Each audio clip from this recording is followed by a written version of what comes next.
My whole ethos has always been anything people say I can't do, that's what I want to do.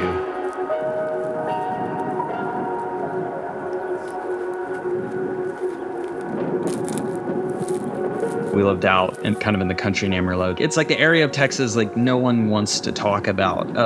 It's flat, it's windy, it's not pretty. It's not the pretty part of Texas. It's disconnected from everything. It's its own little place.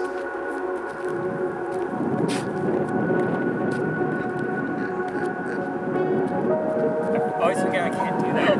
That kills my legs. And I don't want to rip these pants. I was pulled out of public school in kindergarten. And then from there, I never had peers. I wasn't influenced by peers, I was influenced by books and albums, and that's what I wanted to be.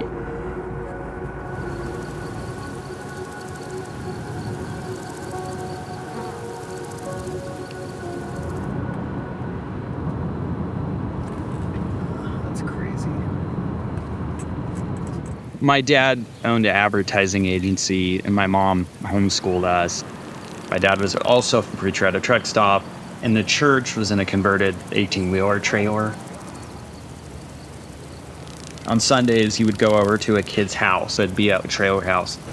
Now, I remember going over to a trailer house that was filthy, disgusting, and they had ferrets running around, and I stepped in my socks in ferret shit. And then I remember running into the bathroom and grabbing the shower curtain, thinking it would hold my weight and smash and fall in the bathtub. And then we played on his brother's electric guitar really loud. And it was just pure chaos. And then I saw Harmony Korine, I was like, oh, that reminds me of how I felt when I was a kid, going to those kind of places.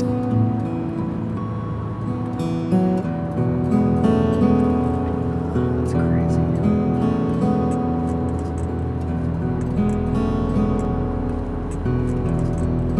Amarillo gives me two kinds of inspiration. The landscape of the flat, the silence, and the boring. And then it also gives me the resentful inspiration. Like, I feel like a lot of my art has been made from a sense of anger, resentment, and a chip on my shoulder. It's like I make art out of like a pettiness that I'm not understood in this place. It's kind of an abusive relationship I enjoy. I think I secretly like the fact that Amarillo does not give me praise because I just keep using it for fuel of like, well, I gotta get better, you know. They actively did the opposite and kind of like shit on my work at like any chance they could, and it would make me so mad because I felt like Amarillo didn't accept my art or didn't understand it.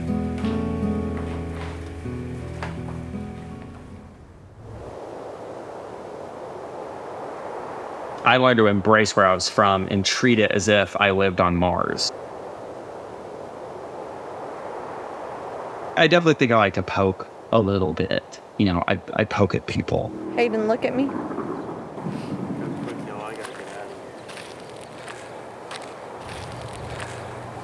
Go quick, I gotta get out of here. And then say howdy. Howdy.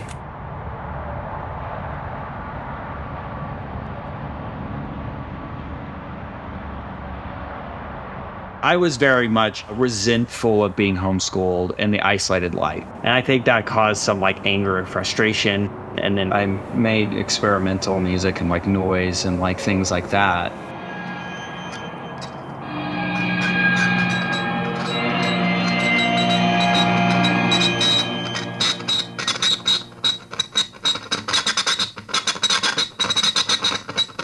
I would just go out to the garage in the backyard with like this broken Japanese guitar from the 60s.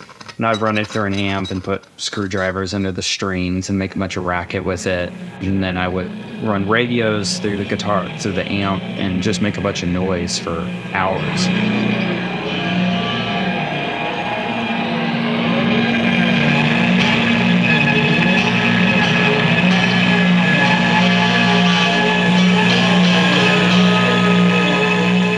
Moved out of my parents' house and then blam, I went nuts. I was just so excited to be out in the world.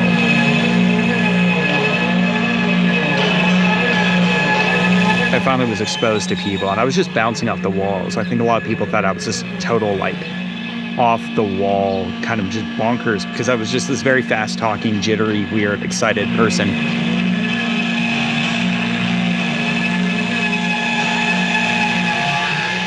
I never really set out to be a guitar player. I really just kind of wanted to be a artist or prankster.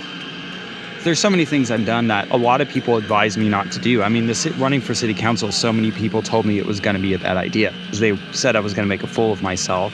But I stubbornly went through with it, and I feel like I came out with my dignity and somewhat intact. So I viewed it as a win. My name is Hayden Pedigo, and I'm running for city council.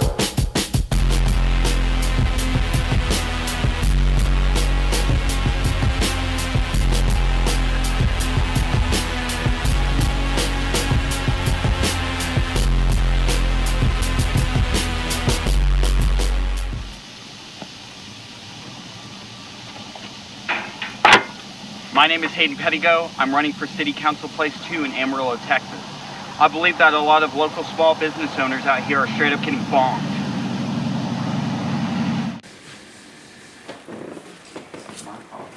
Hayden, where are we? Where are we? My parents' house? Is there audio on this? Yeah.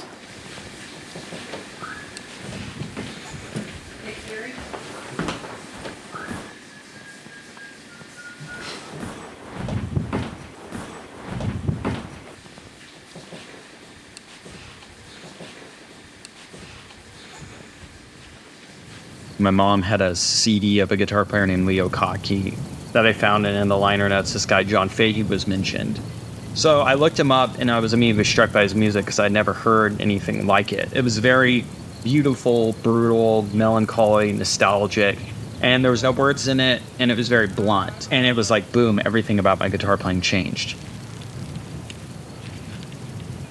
I always felt like John Fahey and Harmony Korine did similar things to me. The way they approached art was they used the camera or the guitar as a weapon or as a blunt force object that you could use to destroy things with. And I found that really intriguing. You destroy preconceived notion and going, I don't like the way this is built, completely start from the ground up.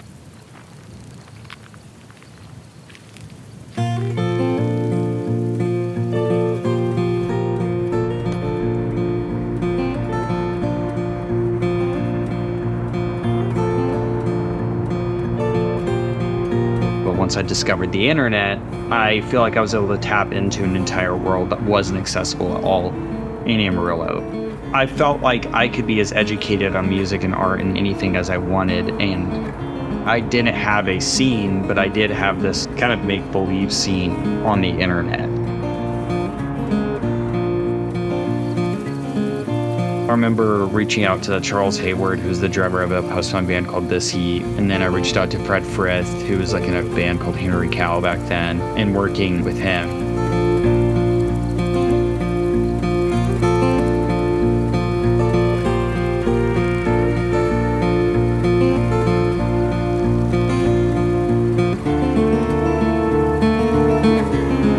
I just started reaching out to anyone I could that I looked up to, people that were a big deal in my eyes. And I was surprised how many people wrote back because I was really just a nobody. But I was very on fire for experimental music and art and strange things. And I think I had an excitement for it that people found engaging and interesting.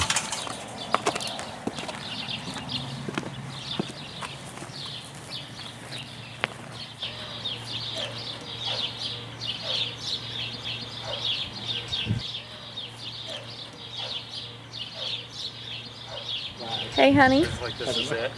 Yeah. go talk to the chickens. I'm not talking about it. I never recorded in studios. I didn't have access to like any fancy tools, but I had very ambitious dreams and things I wanted to do. I always run away. This was all before I was 19 years old. Hey, Hey.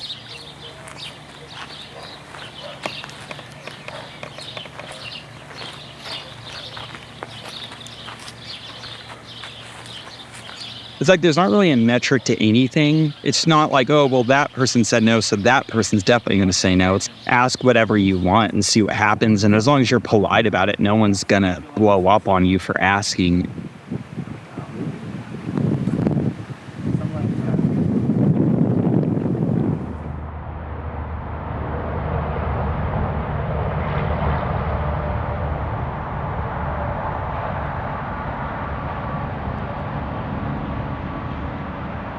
I always aim the highest I possibly can because I've always like been surprised how receptive people have been to my ideas. I had an interest in fashion, and then the very first thing I did was Gucci's 100th anniversary fashion show. But you're almost screwed because you can only go down from there in a certain way. It's like you start off at the pinnacle, and then you're left going, hey, like, now what do I do? Smacked the crap out of my heel.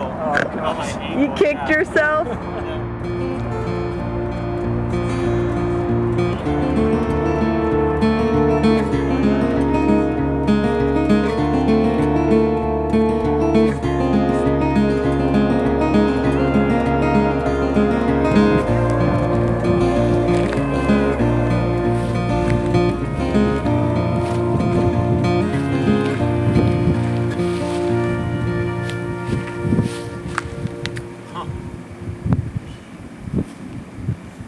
Well,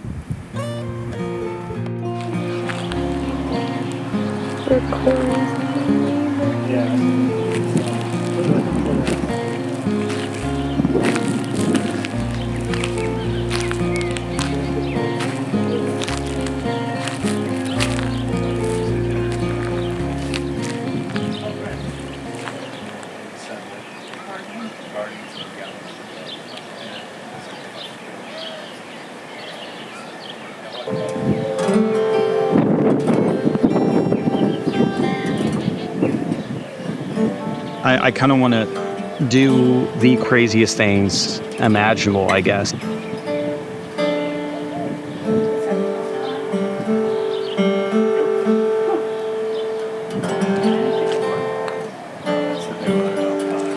I feel like I'm like entering this weird period of transition where it feels like a lot of things are about to change with my music, I guess. It's like silence before like a bunch of insanity happens.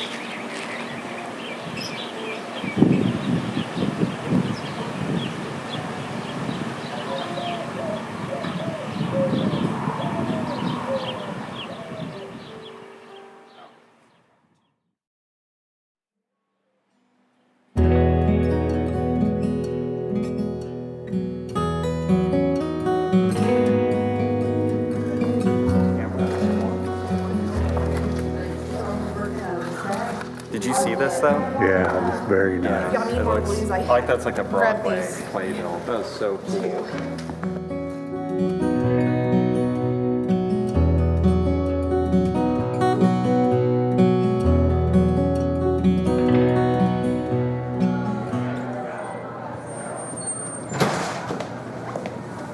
Got my picks on. All right.